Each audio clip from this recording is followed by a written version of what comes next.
నమస్కారం అండి. నేను డాక్టర్ ప్రదీప్ వజ్జా, భాస్కర్ హాస్పిటల్, షాపూర్, గండిమైసమ్మ. ఈరోజు మనం one of the dangerous foods గురించి మనం డిస్కస్ చేద్దాం. అంటే మనం రెగ్యులర్గా మనం అందరం తీసుకునే ఫుడ్డే.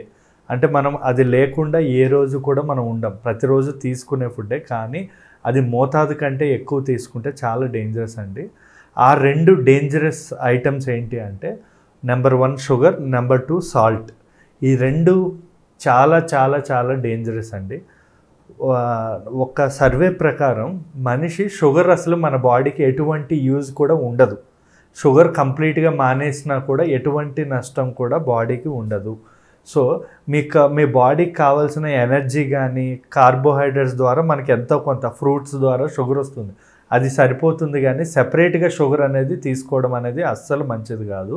షుగర్ అనేది ఎంత డేంజర్ అంటే, షుగర్ అనేది ఆల్మోస్ట్ ఈక్వల్ టు కొకైన్తో సంబంధం. ఈక్వల్ ఎందుకు అలా అంటున్నానంటే, అదంటే మనకి తీసుకోం కాబట్టి, ఇది మనం రెగ్యులర్గా తీసుకుంటే ఇది కూడా అంతే డేంజరస్. అది చెప్పడానికి మీకు ఒక ఎగ్జాంపుల్గా చెప్తున్నానండి. ఈ వైట్ షుగర్ అనేది ఏదైతే ఉందో ఇది ఎంత డేంజర్ అంటే, దీనివల్ల మనకి క్యాలరీస్ పెరిగిపోయి బరువు పెరగడం కానీ, డయాబెటీస్ రావడం కానీ, లేదా హార్ట్లో క్యాల్సిఫికేషన్, హార్ట్లో కొలెస్ట్రాల్ పేరుకుపోయి హార్ట్ బ్లాక్ అయ్యే అవకాశం కూడా ఉంటుంది. ఇది చిన్నపిల్లల్లో పళ్ళన్నీ పాడైపోయి క్యావిటీస్, పళ్ళను కూడా తినేస్తుంది, అంత డేంజర్ ఇది పిల్లల్లో. సో క్యావిటీస్ కూడా ఫామ్ అవుతుంది. షుగర్ అంటే మీరు ఏదో ఓన్లీ షుగరే కాదు. ఫర్ ఎగ్జాంపుల్ కూల్ డ్రింక్స్ కూడా హై అమౌంట్ ఆఫ్ షుగర్స్ ఉంటాయి. Ice creams very high amount of sugars ఉంటాయి. అంటే ప్రాసెస్డ్ అనమాట ఇదంతా కూడా.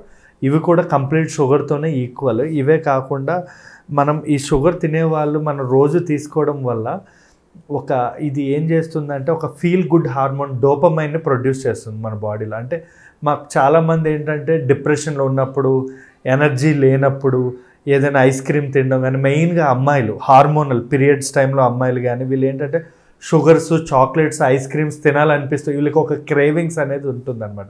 ఇదేంటంటే ఇది ఒక ఎడిక్షన్, ఇది ఒక డ్రగ్ లాంటిది. వీళ్ళకి ఏమవుతుంది, ఈ డ్రగ్ ఏదైతే ఉంటుందో ఈసారి తీసుకున్నామంటే ప్రతిసారి అదొక అలవాటుగా మారిపోయి ఆడపిల్లల్లో క్యాలరీస్ పెరిగిపోయి పీసీఓడి, నీటి బుడగల సమస్యలు అని చెప్పి, ఫ్యూచర్లో ఏజ్ అవుతున్న కొద్దీ స్థూలకాయం, ఒబిసిటీ సమస్యలు అని చెప్పి ఇలాంటివన్నీ వస్తాయి. ఇది చాలా ప్రమాదకరం. ఎందుకు అంటే ఇది మనకి తెలియకుండానే ఇప్పుడు కొకైన్ ఎలాగనో, లేదంటే మన ఈ ఆల్కహాల్, స్మోకింగ్ ఎలాగ మనకి నికోటిన్ క్రేవింగ్స్ అంటాం.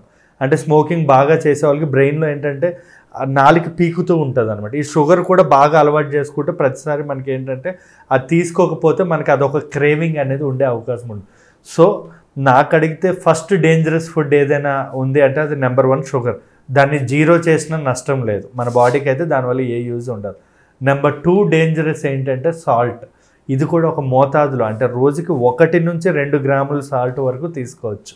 దానికంటే ఎక్కువగా మనం సాల్ట్ తీసుకోవడం వల్ల మనకి ఫ్లూయిడ్ రిటెన్షన్, అంటే సాల్ట్లో సోడియం అనే పదార్థం ఏదైతే ఉంటుందో అది వాటర్ని అబ్జర్వ్ చేసుకునే తనం ఉంటుంది. దానివల్ల మన ఫేస్ ఉబ్బిపోవడం కానీ, కాళ్ళు చేతులు ఉబ్బడం కానీ, లేదా బాడీలో వాటర్ లెవెల్స్ అనేవి పెరిగిపోతే ఏమవుతుంది, ఫర్ ఎగ్జాంపుల్ ఒక ఫుల్ ట్యాంక్లో సగం ట్యాంక్ నీళ్ళుంటే ఫోర్స్ అనేది తక్కువ వస్తుంది. అదే ఫుల్ ట్యాంక్ వాటర్ ఉంటే ఏమవుతుంది, ఫోర్స్ అనేది పెరిగిపోతుంది. అలాగే మన హార్ట్ మీద ప్రెషర్ పడి, అంటే హార్టే ఒక వాటర్ ట్యాంకర్గా ఊహించుకోండి, దానిలో వాటర్ ఎక్కువైతే ఏమవుతుందంటే అది ప్రెషర్ పెరిగి బీపీ అనేది పెరిగే అవకాశం ఉంటుంది. ఇంకొకటి సాల్ట్ వాసో కన్స్ట్రక్షన్ అనేది జరుగుతుంది. అంటే మన నరాలు అనేవి సాల్ట్ వల్ల చిన్నగా అయిపోతాయి. అంటే ఏమవుతుంది, ఇప్పుడు పైపుని నొక్కితే ఎలా వాటర్ అనేది స్పీడ్గా వెళ్తుందో మన రక్తం సరఫరా కూడా అలా ఫాస్ట్గా పెరిగిపోయే అవకాశం ఉంటుంది. దానివల్ల ఏంటంటే హైపర్ టెన్షన్, సడన్గా బీపీ పెరిగిపోవడం, లేదా హార్ట్ మీద ఇబ్బంది పడడం ఇలాంటివి జరుగుతుంది. ఇంకోటి ఏజింగ్, వయసు అన్నది సాల్ట్ తినేవాళ్ళు తొందరగా అయిపోతుంది అనమాట. అంటే ఎక్కువ ఏజ్ కనబడే అవకాశాలు ఉంటాయి. చాలామంది అంటూ ఉంటారు ఉప్పులు, కారాలు తింటే రోషం వస్తుంది అని చెప్పి, కానీ అది తీసుకోవడం వల్ల మనకి ఏంటంటే రోషం కాదు, హార్ట్ అటాక్, హార్ట్ ప్రాబ్లమ్స్ అనేవి వస్తాయి. ఎందుకంటే వాళ్ళు తొందరగా ఈ బీపీ అనేది పెరిగిపోయే అవకాశం ఉంటుంది. ఇంకా చెప్పాలి అంటే ఈ షుగర్స్, సాల్ట్స్ తీసుకునే వాళ్ళకి ముఖం మీద మొటిమలు, పింపుల్స్ రావడం, లేదా దగ్గర నుంచి వాళ్ళని చూసేటప్పుడు వాళ్ళ స్కిన్ కూడా బాగా ముదర స్కిన్ లాగా కనబడుతుంది అనమాట. సో సాల్ట్ అండ్ షుగర్ అనేది మీరు ఎంత అవాయిడ్ చేస్తే అంత మంచిది. అట్లీస్ట్ సాల్ట్ అనేది 2 గ్రాములు తీసుకోవచ్చు, ఎందుకంటే దానివల్ల కొంచెం అయోడిన్ కానీ అయోడైజ్ సాల్ట్ అంటాం కదా, సోడియం వల్ల కొంచెం మనకి బీపీ లో అవ్వకుండా కొన్ని మంచి కూడా ఉంది, కానీ మోతాదులో సాల్ట్. కానీ షుగర్ అయితే అసలు ఎటువంటి యూజ్ లేదు, మీరు 0% తీసుకోవడం ఆపేసినా కూడా ఇబ్బంది ఉండదండి. Thank you. And for more videos, please subscribe to iDream. Please subscribe to iDream. Please subscribe iDream. And please subscribe to iDream. For more videos, subscribe to iDream. please like, share and subscribe to the channel. Congratulations, iDream. Subscribe to iDream. Subscribe to iDream. So subscribe to iDream Media. iDream ki iDream team andarki huge congratulations. Please subscribe iDream Media. Please subscribe to iDream. Subscribe iDream. Please subscribe to iDream. iDream అంటే నా కళల ఛానల్ను subscribe చేసుకున్న నోరు తిరుగుతలేదు, మీరైతే గంట గుర్తు కొట్టండి. For more such videos, please subscribe to iDream. Subscribe to iDream. Please subscribe to iDream. Please subscribe iDream Media. Please do subscribe to iDream. Please subscribe to iDream Media. For best entertainment and information, please subscribe iDream. And don't forget to subscribe to iDream.